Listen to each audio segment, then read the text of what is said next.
There is a list of foods that most parents avoid during the introduction of solids. Some avoid them out of fear, others because someone in the family advised against it, others simply because it feels too early. The problem is that avoiding these foods without a real reason can have consequences that show up months or even years later, and that could have been prevented with a simple, early introduction.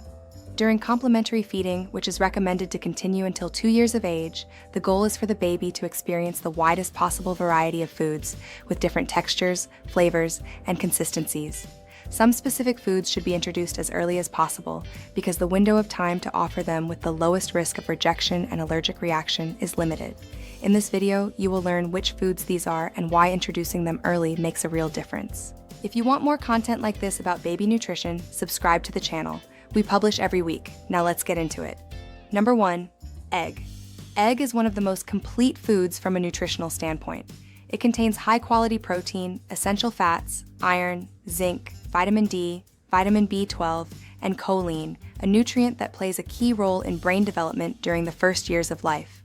For a long time, eggs were treated with caution during the introduction of solids. The old recommendation was to delay introduction to avoid allergic reactions. That guidance has changed. Current scientific evidence points in the opposite direction. Introducing egg early, from around 6 months of age, reduces the risk of egg allergy. It does not increase it. This is one of the most important shifts in modern complementary feeding guidance. Clinical studies have shown that babies exposed to egg early and regularly develop tolerance to the food. Babies whose egg introduction was delayed showed higher rates of allergy. Egg allergy is one of the most common food allergies in early childhood. Introducing egg early is one of the main strategies to prevent it. How to offer it. Egg should always be fully cooked during the introduction of solids. Scrambled egg, mashed hard-boiled egg, and soft omelet with no added salt or seasoning are all safe and practical options. The white and yolk should be offered together. It is the protein in the egg white that carries the highest allergenic potential, and joint exposure is what builds tolerance. On the first offer, observe your baby for a few hours afterward. Signs of an allergic reaction include skin rashes, swelling, vomiting, and breathing difficulty. If any of these signs appear, seek medical attention immediately. If the introduction happens without any reaction, continue offering egg regularly as part of the baby's diet. Number 2, fish. Fish is one of the most nutritious foods a baby can receive during complementary feeding. It is a source of high-quality protein, omega-3, vitamin D, vitamin B12, and iodine, nutrients directly linked to brain development, visual development, and the maturation of the nervous system. The omega-3 found in fish, particularly DHA, is one of the main structural components of the brain. Studies show that babies with adequate DHA intake in the first years of life perform better on cognitive and visual development assessments. Many parents avoid fish out of fear of allergy or concern about mercury. Both concerns are valid, but neither justifies avoiding fish altogether. On the allergy side, fish is an allergen, and that is precisely why early introduction is recommended. The logic is the same as with egg.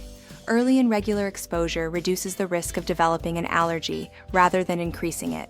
On the mercury side, the risk is concentrated in large, long-lived fish that accumulate higher levels of mercury through the food chain. Those fish should be avoided. The fish that are safe for babies are smaller and cold water varieties. Sardines, salmon, tilapia, and sole are good options. These have low mercury levels and high omega-3 content. How to offer it.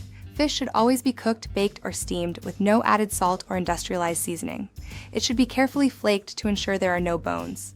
The texture should be appropriate for the baby stage, mashed or finely flaked in the early months of introduction, and in soft flakes as the baby progresses through textures. On the first offer, observe your baby for a few hours. If there is no allergic reaction, continue offering fish regularly. If you notice any signs of reaction, such as skin rashes, swelling, or vomiting, seek medical attention. Number 3, peanut. Peanut is the food that generates the most doubt and fear among parents during the introduction of solids. It is one of the main food allergens, and for years, the guidance was to avoid it in the first years of life to prevent allergy. That guidance was revised. A clinical study called LEAP, published in 2015 and considered one of the most significant in the field of pediatric food allergy, demonstrated that early introduction of peanut reduces the risk of developing peanut allergy by up to 80% in children with high allergic risk. In children without a history of allergic risk, the benefits of early introduction were also confirmed. The American Academy of Pediatrics revised its guidelines based on this and other evidence. The current recommendation is that peanut should be introduced early, from around 6 months of age, as part of regular complementary feeding. How to offer it. Peanut should never be offered whole to babies. A whole peanut represents a choking hazard. The safe way to offer it is through 100% peanut butter with no added salt or sugar, diluted in water, breast milk, or mixed into a puree. Another option is peanut ground into a fine powder and mixed into other foods. On the first offer a small amount and observe your baby for a few hours. If there is no reaction, continue including peanut regularly in the diet.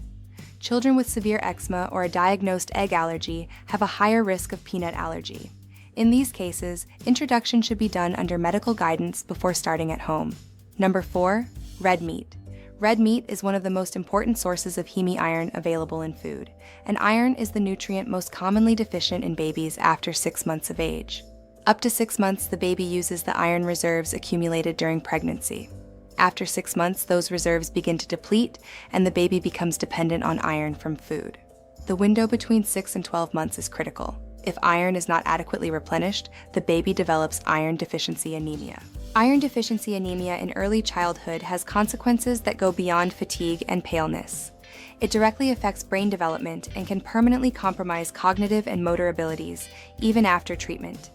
The iron found in red meat, called heme iron, has an absorption rate far superior to the iron found in plant foods. While plant-based iron has an absorption rate of 2 to 20%, the heme iron in red meat is absorbed at rates of up to 30%. How to offer it. Meat should always be well cooked and offered in a texture appropriate for the baby's stage. In the early months of introduction, meat can be cooked longer to make it easier to mash, mixed into purees, or offered as an unsalted meat broth to enrich other preparations. As the baby advances through textures, soft shredded pieces are suitable options. Beef liver is one of the most concentrated sources of iron available and can be introduced once a week as a complement. It should be well cooked and offered in small amounts. Number 5, bitter vegetables. This is the most overlooked item on this list, and also one of the most important from the standpoint of taste development.